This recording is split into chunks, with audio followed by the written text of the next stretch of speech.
परिवारवाद को लेकर आरोपों को झेल रही कांग्रेस ने इस मुद्दे पर बीजेपी पर हमला किया। कांग्रेस की राष्ट्रीय प्रवक्ता रिटायर्ड विंग कमांडर अनुमा आचार्य ने बिलासपुर में कहा कि बीजेपी में एक दो नहीं करीब 150 मामले परिवारवाद के हैं, लेकिन ये उन्हें दिखाई नहीं देते।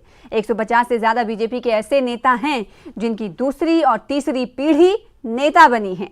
परिवारवाद के अलावा अनुमा आचार्य ने पीएम मोदी की रैली और ओपीएस जैसे मुद्दों पर बीजेपी पर जमकर हमला बोला। परिवारवाद कांग्रेस में कोई नहीं है। जो भी कांग्रेस में होता है वो लोकतांत्रिक तरीके से होता है, कहीं पर भी किसी को थोपा नहीं जाता। और अगर भारतीय जनता पार्टी जिसमें कोई भी अध्यक्ष सीधे सीधे थोप दिया जाता है, जिसे मनोनीत करना कहते हैं वो, तो वहां लोकतंत्र है ही नहीं। और वो हमारे ऊपर हमेशा इस तरह की बातें करते हैं, जबकि 150 से ज्यादा बीजेपी के नेता ऐसे हैं जिनका परिवार का दूसरी पीढ़ी या तीसरी पीढ़ी उन्हीं की तरह नेता बनी हुई है। हमने 10 गारंटी दी है। सबसे पहली बात ओल्ड पेंशन स्कीम की है, जिसमें पुरानी तरह की जो पेंशन थी वो बहाल हो जाएगी और पहली ही कैबिनेट की बैठक में ये निर्णय कर लिया जाएगा।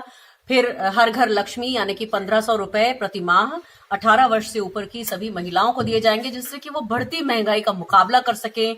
बिजली 300 यूनिट फ्री दी जाएगी। युवाओं के लिए स्टार्टअप फंड होगा।